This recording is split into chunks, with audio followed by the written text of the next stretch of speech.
Okay. Welcome back to another CommCon Virtual 2020 session. This time we're with David Duffett, the worldwide community advocate for SignalWire. David's a dear friend of mine who we've known for 10 plus years, maybe even 15. And he's going to talk to us about giving successful remote talks. And you can see that I'm not very good at them. So I'm going to pass over to David, and maybe he can help me progress my knowledge. And then I'll catch up with you and David afterwards. Cheers, David. Thanks very much, Dan. It's great to be here. Thank you for facilitating me to give this presentation at CommCon 2020 online. As Dan mentioned, I do work for SignalWire. I'm the worldwide community advocate, but I have a little side project, which is all about helping geeks like you to speak better to non-technical people. And the project is called Let the Geek Speak. And I've been writing a book, which is still currently being optimized. And the thing with this book is it enabled me to list out 7 power presenting protocols for geeks, which I'm going to explain as we go through. But since we've all been forced to use much more video technology, I thought it would be great to do a talk called Let the Geek Speak via video. And it's how to optimize your presentation for remote delivery. So let's crack on and get in there. Here's our agenda. We're going to look at the background, why I actually came up with this concept, and what I'm trying to do about the problem that I saw. Then we'll look at the issue, and the issue is that geeks love tech stuff.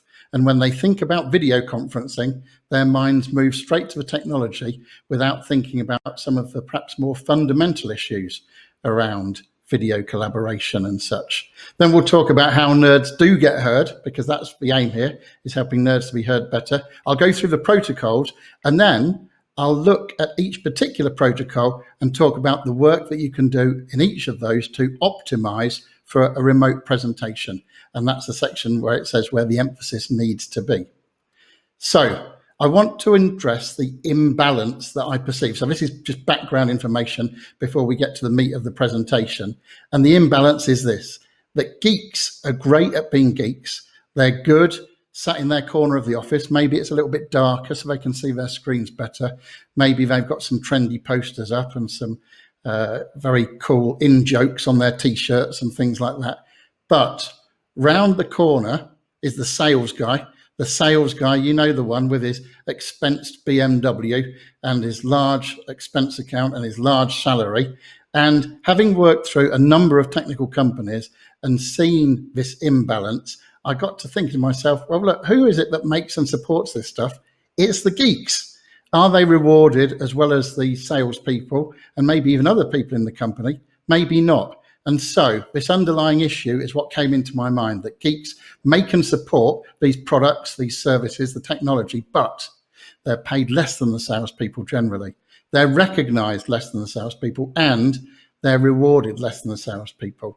And so my mission is, in short, that I want geeks to be more, do more, and therefore have more success, whatever your definition of that emotive word success might be. So this is how nerds need to be heard. The thing is, geek to geek presentations are great, because when we do geek to geek, there's a certain rapport. If I know you're a geek and you know I'm a geek, then there's that rapport there already. You might credit me with some technical understanding that I don't have. I might credit you with some great technical knowledge, and I may know that you're the leader of a project or whatever. However, when we move away from geek to geek, or G to G, as I sometimes call it, and into the kind of outside world, we find ourselves talking to less technical audiences. Things like job interviews. Very often the hiring manager is not the most technical person in the company. Maybe sales presentations, not that you're necessarily delivering these yourselves, maybe you're in with a salesperson, but you need to be acutely aware of how a geek can sometimes fall into a few traps when delivering to non-tech people in those kind of circumstances. And of course, if you've created a company and you want to attract funding or maybe even sell your company, that would be another example of a non-tech presentation. And I want to tell you that geeks that can speak, whether it's via video or in real person, do win. They're successful in many areas of life, not just in the area of giving presentations, but in many different areas. The confidence of giving presentations will rub off, maybe into one-to-one communications, maybe in other scenarios as well. So I have a book. Well, I don't have a book. It's being optimized at the moment. It's called Let the Geek Speak, and it outlines the 7 power presenting protocols that I've boiled this down to. And the reason for doing that is I know that geeks like to follow systems, whether it's the syntax of a programming language, whether it's the steps in creating an electronic circuit, whatever it is, they like protocols. And so I've boiled presenting down to 7 power protocols for that very job. And here they are. The first protocol is establishing the purpose of your presentation. I'm not going to explain these now because I'll get into them in a little bit more detail as we go through. The second protocol is planning the presentation, making sure you structure it correctly for optimum effect with your audience. Then there's preparation. That's considering your audience, walking in their shoes, thinking about the way that they learn best. Then we come to practice. And it always surprises me that geeks will beta trial software, they'll put out trial hardware, but when they make a presentation, they don't tend to beta trial it. They tend to steam right in. And so I need to talk about practicing. Then there's participation. The key to engagement is getting people involved. How do you feel when people are just speaking at you? How does that make you feel? Exactly. It's key to gain engagement in any presentation that you do, whether it's face-to-face or via video. And I think I can hear you questioning, saying, well, hang on a minute, when it's via video, maybe it's just a recording. So how can you get engagement then? The answer is simple. You can ask questions, and I will elaborate on this soon. Then there's the performance. There's actually delivering the presentation itself. And lastly, there's post-event. There's following up on the presentation afterwards to make sure that the goals were achieved. And of course, the magic word that runs through these protocols is the word rapport. And that's because I firmly believe that your rapport with your audience, whether it's in person or over a video connection like this, is your bandwidth. And I'm sure you've seen this kind of screen before. When you've got trouble downloading or uploading, it can be very, very difficult. And so key to any presentation is establishing a wide bandwidth with your audience, a wide way for information to flow, the channel through which you can communicate to your audience and your audience can communicate to you. Unless, of course, it is via a video recording, and that way is then not in effect. Okay, so here's what happens, I think. When geeks start thinking about video conferencing, video meetings, and webinars, they tend to think gadgets. So here they are. There's all the gadgets to feast your eyes on.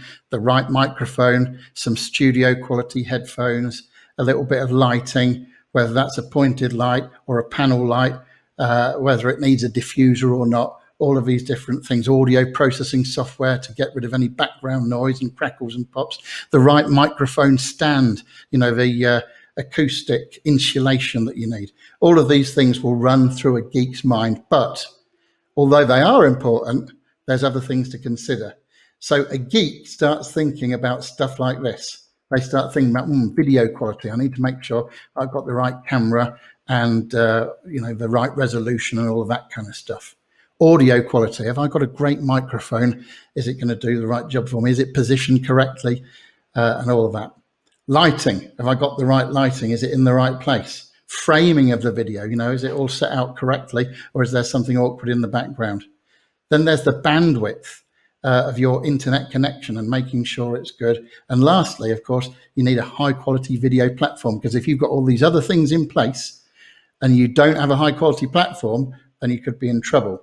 Now, yes, all of these things are important, but they miss a fundamental thing.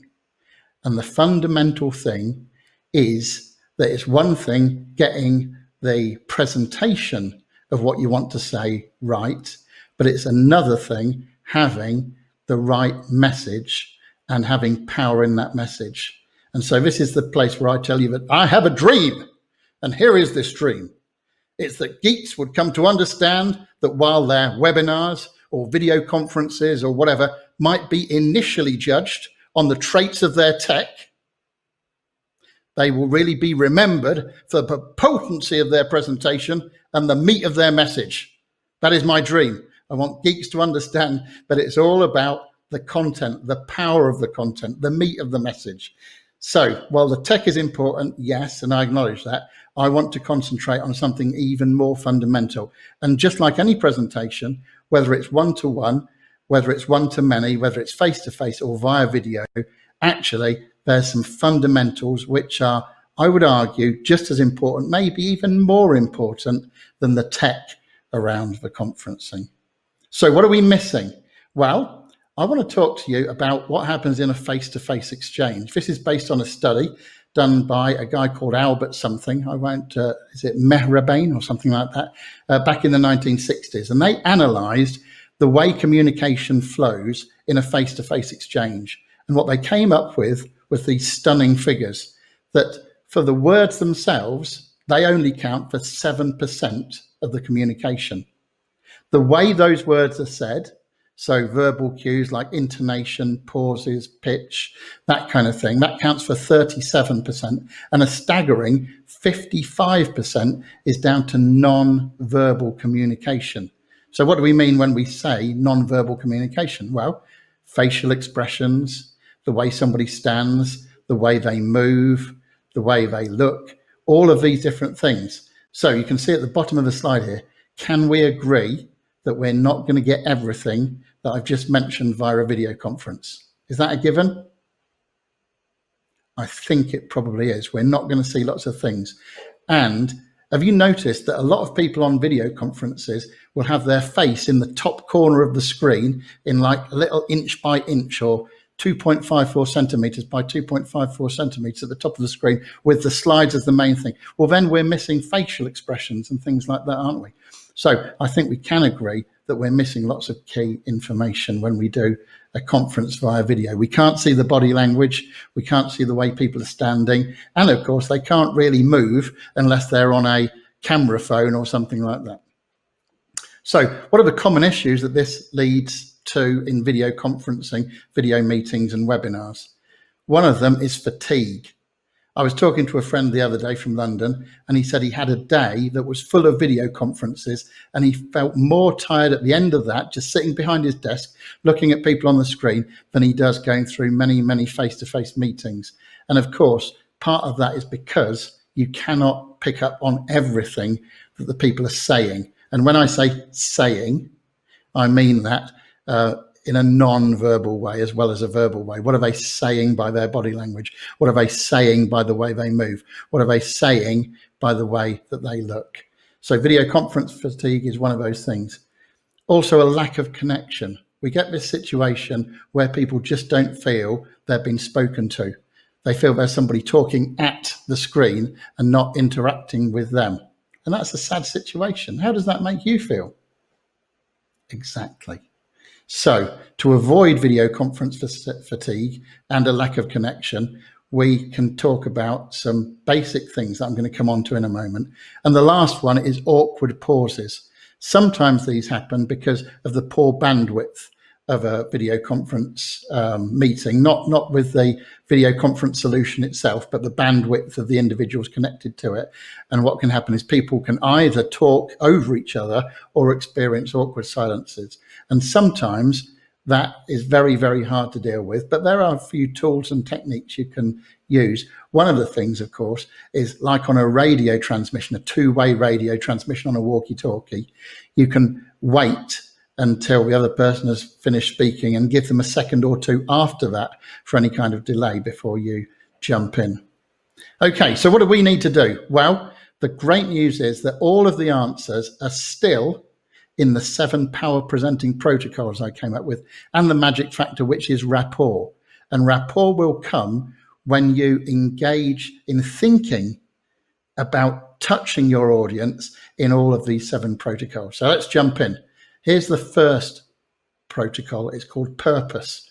And here we need to agree the desired outcomes. And all because you're going to use a video conference, that doesn't mean you can't chat with the people in advance, whether it's a sample of the audience members or the person that's asked you to give the presentation. You need to get in touch with these people to agree some objectives.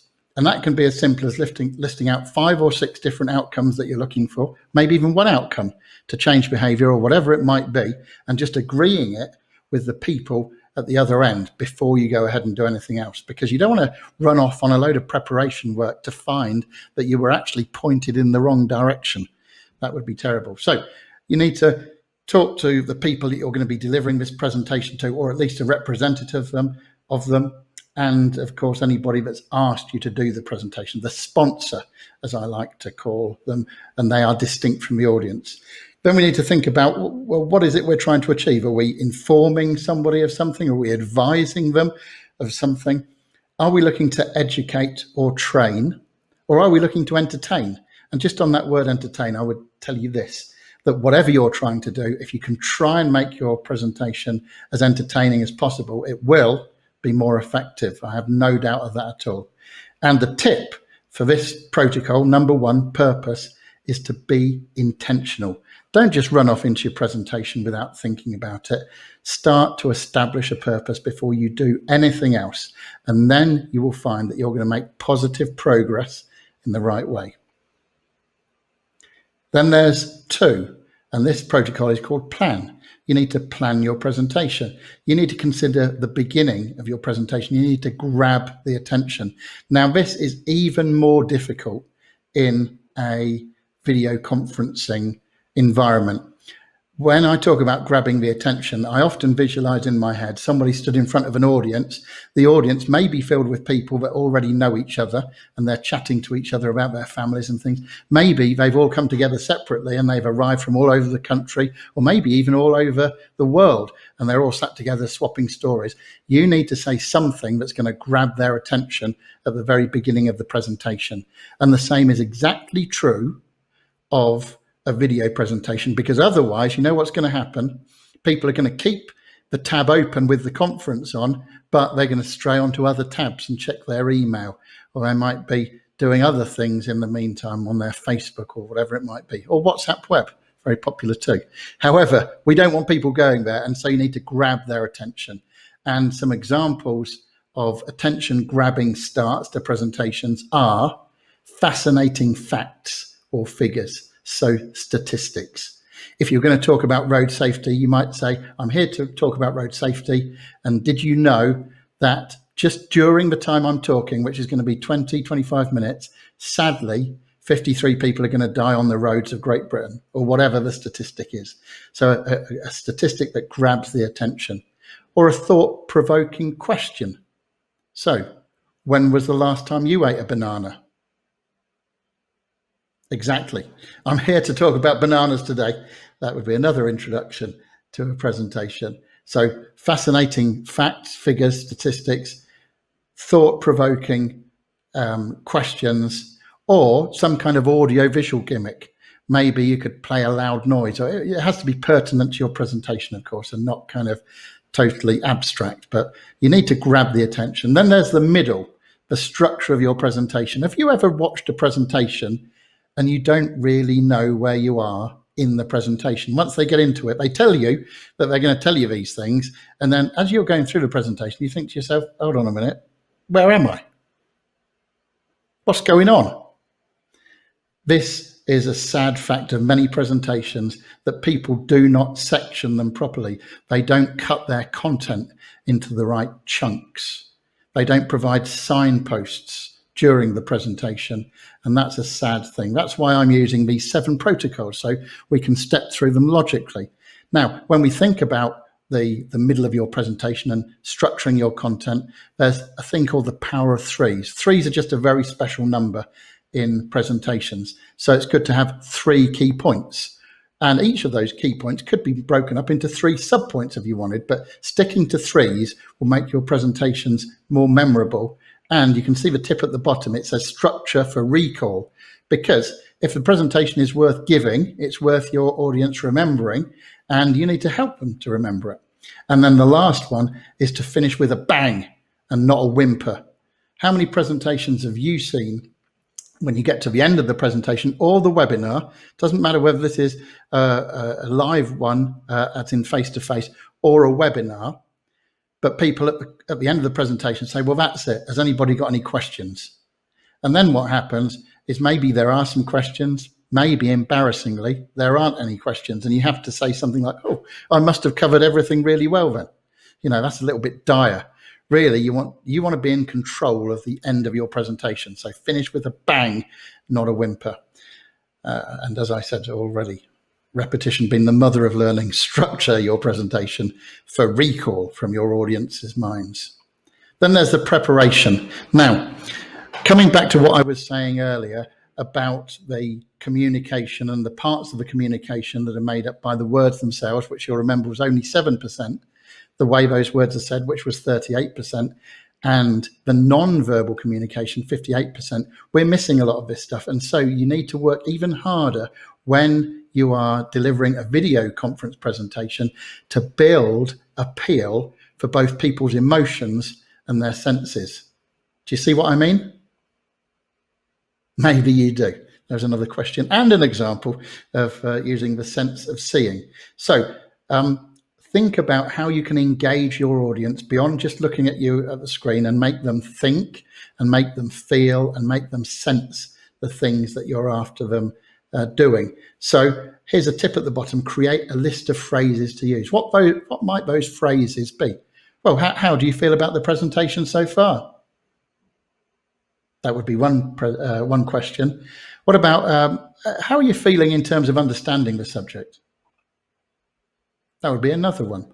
Now, of course, depending on the platform you're using and whether it's a recording or a webinar kind of thing, you might not have feedback mechanisms. So when I'm talking about asking questions, I'm assuming that there is a feedback mechanism, like people raising their hands or asking questions online or whatever it is. But we're going to come back to that in a moment. Another question would be, well, what do you think? Yet another one would be, well, I already used it. See what I mean? And here's a strange one, but still a valid one. What's your favorite smell? Well, when you deliver a great presentation, it's a little bit like smelling your favorite smell. You relax, all your fears melt away, and you enjoy that smell in the moment. So that's the third protocol, is prepare or preparation. The fourth one is practice. And remember this: amateurs practice until they get it right, whereas professionals practice until they just can't get it wrong. And you'll know if you've made any presentations that perhaps the most stressful part of the presentation is the beginning, when you're trying to jump in and get things going. And so practice the beginning of your presentation even more. Now, there's very many tools that you can use. For instance, your cell phone, you can record yourself on your cell phone, either audio or video. But since you're probably going to be talking into a laptop or a desktop computer when you're delivering a video presentation, well, the tools are on there already, aren't they? Whether you're a Windows or a Mac user, whether you want to use QuickTime or Media Recorder or whatever it is, there will be something on there. And if not, you can go and grab something from the web to enable you to record yourself so you can see the way you're going to appear in your presentation. So here's the tip: record yourself at least 3 times. Maybe it's just to get better over each of those 3 times, or maybe it's about practicing with different emphasis on different parts. So maybe the first time you do a run through, you're practicing the whole presentation. The second time, you're particularly practicing the beginning. And remember, the ending is important too, so you can practice the ending too. Then number 5 is participation. And participation is absolutely crucial for any level of engagement. And as I said, all because you're doing something over video doesn't make you, or doesn't void in your mind the need for participation. So make sure that you get some participation going, whether it's via questions. Let's have a little look, actually. Check the capabilities of the platform you're using. So you could be using some webinar platform, some video conferencing platform, screen sharing, all that kind of stuff, but check the capabilities. Can you see the participants? Because if you can, maybe you're going to be able to read their faces a little bit, even though they might be small. That would be an important thing, to see the way they're reacting to your presentation. Is there a chat or a question facility? So can people pop questions up to you? If it's going to be a particularly busy one, do you want a friend or a colleague to be handling the questions separately and maybe batching them together, or seeing common themes and then passing them on to you so you can deal with them, rather than you being distracted by lots of screen pops going on while you're delivering your presentation? Can people raise a hand? Have you seen that in some conference tools online that there's a button to raise a hand, so you can see it and say, Dan has raised a hand. Dan, okay, you come in now. What is your question? And things can be organized in that way. So even on a recording, you can still get participation. How? Well, simply by asking questions, because questions are the answer. What do I mean by that? Well, what I mean is that whenever you ask a question, providing you leave a pause afterwards, the other people, the receivers of that question, are going to answer it in their minds. Let me ask you a quick question.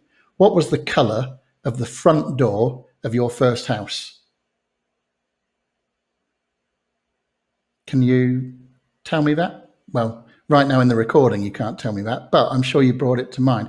And the thing is, the human mind is a very, very clever thing. It does what it's asked, but it's not very good at negatives. So if I tell you not to think of elephants, the trouble is you have to think about elephants in order not to think about elephants. So be careful in the way you phrase your questions, but do ask questions even in a recording, because it will act as a training tool, a teaching tool, and the minds of your audience will be activated to answer those questions, even if you're not doing it live. Good. Okay. And the big tip here is make sure you pause after you ask any question at all. What is the power of pausing? It's to give the space for the audience to answer the question. Then we've got number 6, actually presentation or performance. I labeled it performance in my 7 protocols, but I've labeled it presentation here for some very specific reasons. It's still a P. So you can see I've got a picture of a very apathetic audience. And that's because if you're not sold yourself, how do you expect your audience to be sold? And as a reminder for being sold yourself, just think of the word enthusiasm, because in the word enthusiasm, you get IASM, which is I am sold myself. Attitudes are catching. And so if you come into a video conference and you're a little bit edgy, you don't know what you're doing, you're a little bit worried, you're a little bit nervous, maybe you're sweating a bit, maybe the color of your face has changed, then that edginess, that difficulty is going to kind of transmit to your audience. They're going to be feeling bad for you at the other end. And so really, you want them to be having fun. I want you to be having fun. So we all want to have fun. Let's make sure that we do everything in our power to prepare for a presentation where we can give a great attitude. So deal with any nerves. And if you are going to have butterflies, have them fly in formation. Now, at this stage in the presentation, you might be saying to yourself, well, nerves are a thing. We can't just, it's all very well you, David, saying deal with your nerves, but how do I deal with them? Well, I would submit that if you go through these 7 power presenting protocols, that will what's the word I'm looking for? Disengage, disallow, remove. Let's go for remove. That will remove 90% of the nerves that you might have. Because a lot of the problems, a lot of the nerves that people have are around the concept of being thrown in front of an audience without being properly prepared. And my 7 power presenting protocols are there to allow people not to do that. So I'm not saying they remove all nerves, but I'm saying if you observe the 7 power presenting protocols, you'll get rid of most of those nerves. What about the ones that are left? Well, they're good. Anything that is important will give you some kind of feeling, won't it? When you're going to propose to your partner and ask them to marry you, that probably gives you some kind of feelings. When your first child is born, you get some kind of feelings and you want everything to go well. You're a little bit nervous to make sure everything goes well. So anything that's important has nerves attached with it. So don't worry about having nerves. As I said, if you are going to have butterflies, get them to fly in formation. And remember that if you're uneasy, sadly, that's going to make your audience uneasy. What can you use to engage people? Well, the pitch of your voice, whether it's high-pitched or low-pitched, generally speaking, high-pitched for emphasis, low-pitched for reassurance and calming. So yes, a well-prepared presentation really is easy to deliver. Pace, speeding, and using pauses. Even when you're not asking questions, pauses can be very profound. And remember eye contact. That's one of the things that is difficult in a video conference because often we're looking at the screen. Let me show you the difference. This is me looking at the screen. I'm just looking at the screen, reading the notes and stuff like that. But this is me looking at you, looking at the camera. Now, there are some tools around this to help with this, like taking a much bigger resolution picture than you really need and then cutting it down and focusing on the face. But to my mind, the only way to properly solve this, and this is sort of undue technology. I don't think anybody's likely to do this, but imagine a screen with cameras peppered around the screen and some kind of technology that can actually pick up where the human eye is looking and then switching to that camera. That would probably be a very cool solution if anybody wanted to do it. So the tip here is to practice those pieces, practice your pitch, practice your pace, and practice your pauses. There are other P's as well, but practice these things in order to deliver the most engaging and the most rewarding for your audience presentation that you can. And then the 7th protocol is post-event. What happens afterwards? So what did your participants think of the presentation that you gave? Let's just find out how they felt about it, because that's another level of engagement. It's all very well saying, did you learn ABC? But how did you feel about the presentation? How did it leave you feeling? Or what did you think about the presentation? These kind of open-ended questions are very important. The hows, the whys, the wheres, all that kind of stuff.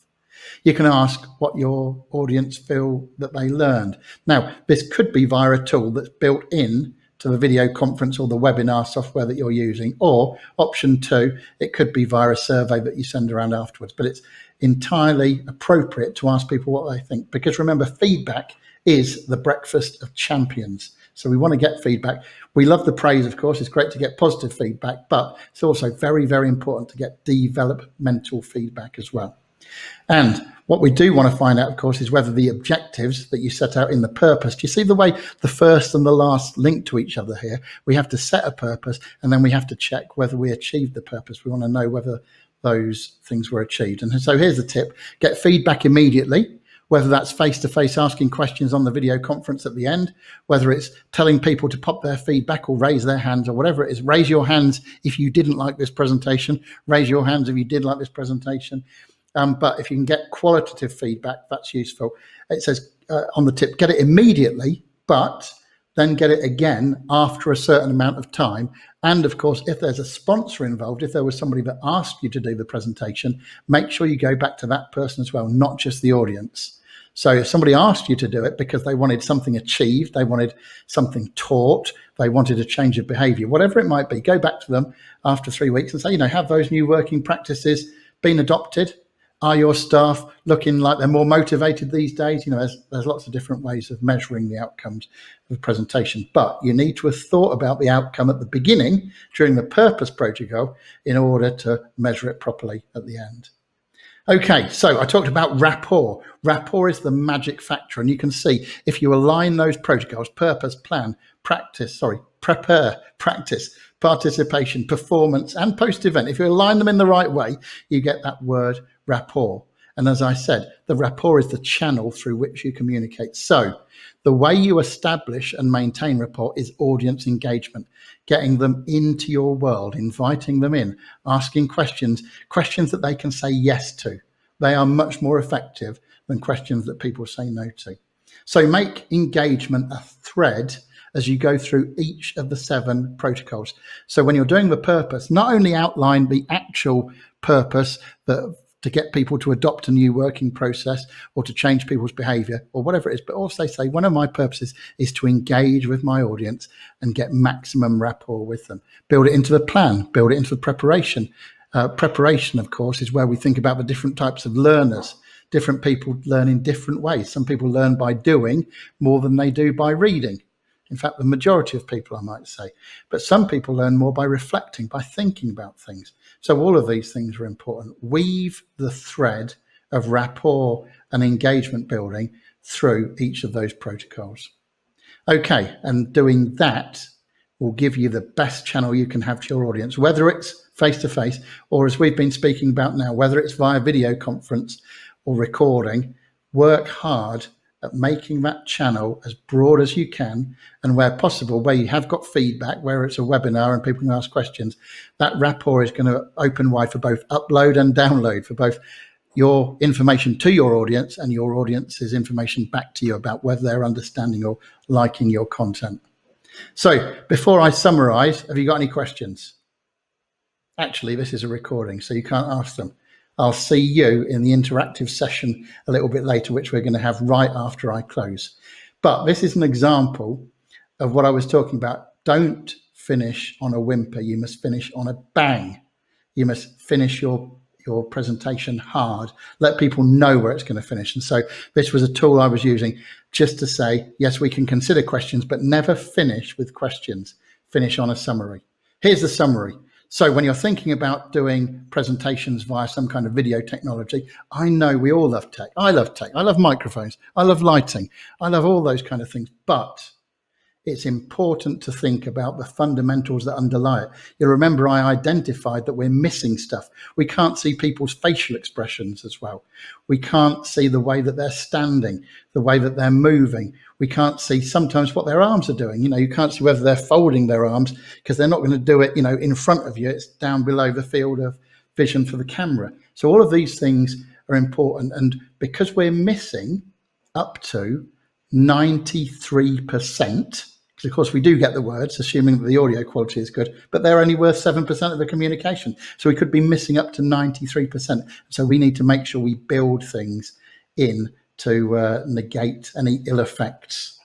There's a double negative there, negate any ill effects. Never mind, let's carry on. Anyway, your intentions are key. Be intentional about every single one of those protocols and weave engagement as a thread through those protocols.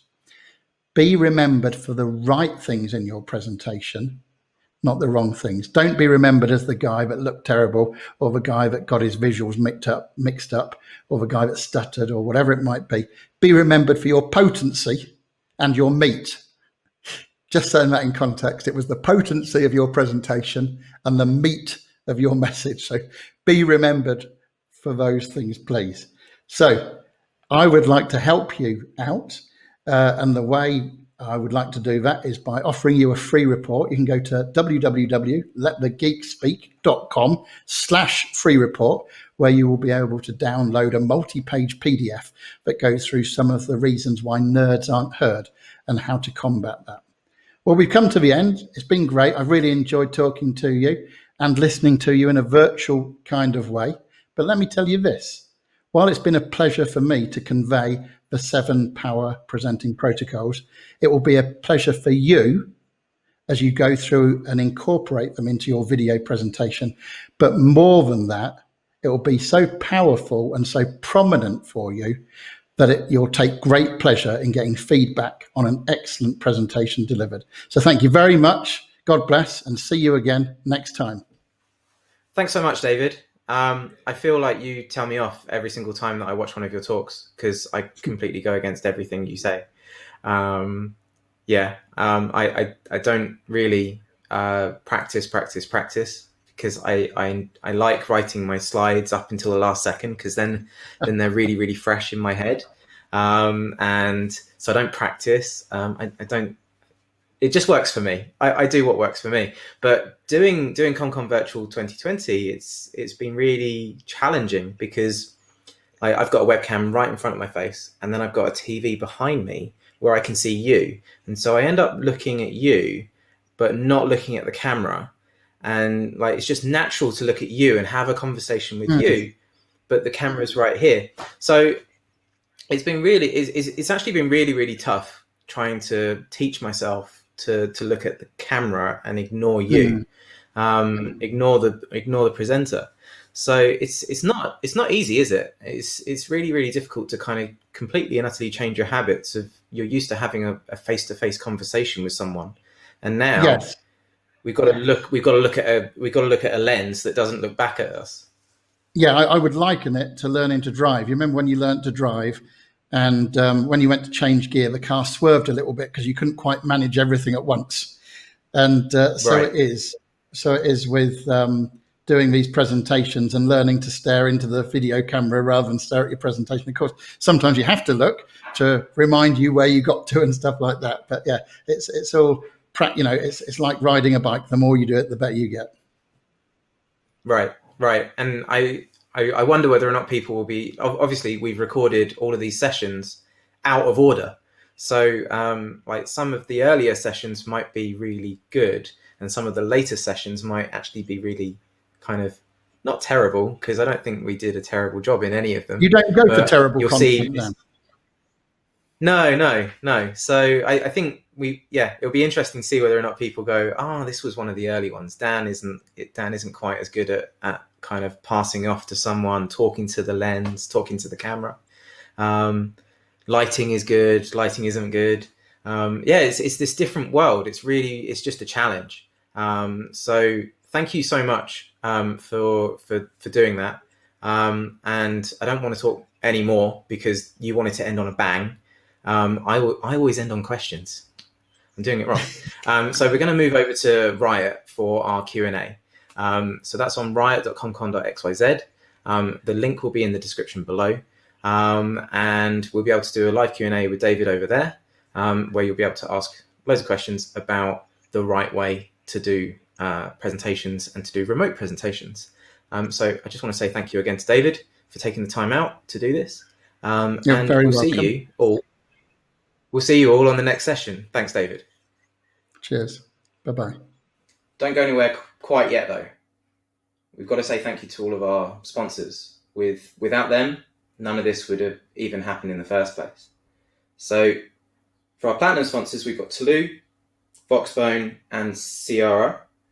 For our gold sponsors, we've got the Matrix Foundation, Vonage, Sangoma, Telviva, and Loway.